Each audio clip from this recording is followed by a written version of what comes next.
¿No podría ser que en aquellos casos en los que se da una fantasía que no está ligada a alguna restricción biológica, algún daño cerebral o nada por el estilo, que pudiera ser como una forma que se ha aprendido, hablando burdamente, para evitar según qué imágenes intrusivas, según qué pensamientos intrusivos, según qué cosas que eran terriblemente ansiógenas, y a lo mejor pues eso, personas que han sido diagnosticadas de TOC o que han sido diagnosticadas con, bueno, no sé, con algún problema de ansiedad, de depresión, lo que sea, esto haya resultado una forma de adaptarse al medio y aprender a evadirse, a evitar ese tipo de estímulos tan desagradables. Is it possible that people with aphantasia who don't have biological restrictions develop it for some disorders, for example, anxiety or obsessive compulsive disorder, depression, because they want to adapt and avoid painful situations?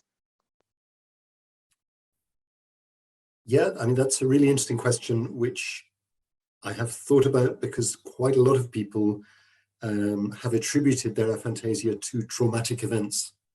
So although I said that vivid imagery might predispose you to post-traumatic stress disorder, a rather different observation made by quite a number of people who've been in touch is that they've wondered whether there is a link between something traumatic that's happened to them and their loss of imagery.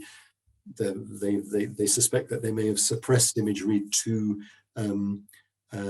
so that they aren't exposed to traumatic memories. So yes, I think that's a really interesting possibility to explore. My guess is that it applies to a small subgroup, but I think it is a possibility, yeah. Sí, realmente yo lo había pensado, porque muchas personas que han contactado conmigo piensan que su fantasía depende exactamente de eventos traumáticos que han tenido. Entonces han perdido la posibilidad de visualizar imágenes porque quizás las hayan suprimido para evitar recuerdos traumáticos. Sin embargo, yo pienso que esta posibilidad se aplica a un pequeño grupo, no a todos, pero sí que es una gran posibilidad. Retomando un poco lo que decíamos antes de entender la imaginación, el visualizar como una conducta y por lo tanto como algo entrenable, en ese caso, ¿cómo se podría entrenar? So going back to what we were saying before, that imagination is a behavior, therefore it could be trained. If it could be trained, how could it be trained? Well, I don't really know because we haven't been very successful. There is a technique which I think is called image streaming, in which people start by trying to hold in mind the image of something which they were looking at just a moment ago, and then they gradually try to extend the period over which they can hold on to the image.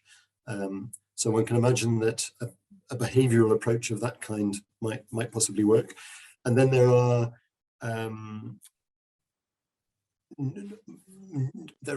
neuromodulatory approaches. So there is a little bit of evidence that direct current stimulation, so essentially applying a current to the right regions of the scalp, can modulate the vividness of imagery. So it might be possible to influence imagery by some form of external manipulation of that kind. Interestingly, we had a conference about a couple of years ago which brought together for the first time quite a large number of people with aphantasia and hyperphantasia. And we asked the people with aphantasia whether they would like to be given imagery, whether they would like to have the experience of imagery if it could be provided for them. And this led to quite a lot of discussion. And in the end, the fairly broad response was that people would like, indeed would like, the opportunity to find out what imagery was like, but only for a day. They wouldn't like to be condemned to imagery forever. Bueno, no lo sé con exactitud. Sin embargo, sí que hay una técnica que se llama flujo de imágenes, donde las personas prueban a retener la imagen que acaban de ver. Entonces, prueban a prolongar el tiempo de visualización. Y también hay otros enfoques de neuromodulación, donde se aplica corriente en una parte del cerebro y se prueba con esta influencia exterior. Y hace algunos años hubo una conferencia con muchas personas que tienen afantasía y les preguntamos si hubiesen querido probar la experiencia de ver imágenes, si hubiese sido posible. Y nos respondieron que sí, que les interesaba, pero solamente durante un día. No querían ser condenados a ver imágenes para siempre. I should add that there have been some reports by people of alterations in imagery brought about by drugs. So that's another, not necessarily psychedelic drugs, but a wide range of drugs. So that's another topic that I'd like to research further, but we haven't looked at it systematically yet. También hay otros casos, personas que han relatado que con las drogas sí podían ver imágenes, no solamente psicodélicos, pero todavía tenemos que investigar más al respecto.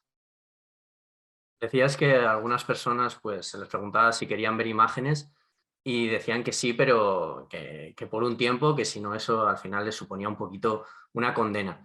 Yo realmente, y al hablar también de nuevo con gente que ha podido vivirlo como yo, me parece un poco, o sea, me ha resultado al revés, yo lo he experimentado al revés. Es decir, para mí, el hecho de ver imágenes mentales me parece maravilloso y realmente la condena, digamos, hablando en los mismos términos, me parecería lo contrario. Es decir, el hecho de, por ejemplo, se me muere un ser querido y yo ir, digamos, perdiendo su imagen, la imagen de su rostro, porque yo puedo saber cómo es, yo puedo tener recuerdos, pero no veo con la misma nitidez que otro ve su rostro. Para mí eso es tremendamente doloroso y creo que puede hacer que mucha gente que se dé cuenta de que otras personas no pierden la imagen del mismo modo, pues, no sé, pueden acabar mucho más abatidas, mucho más tristes, puede ser, pues, como decía, muy, muy doloroso. It was really interesting for me to learn that those people said that they didn't want to see images for more than one day. For me, it's the opposite, actually. So I was speaking with many people, as I mentioned, and for me, the ability to see mental images is just fantastic. And the idea of losing the face of a beloved one when they die, for me, is really painful. So I think that some people with aphantasia, just like me, would find it really painful and sad. Yes, no, I think that's true. I have heard that also. Sí, creo que es verdad, también he tenido experiencia en ese sentido.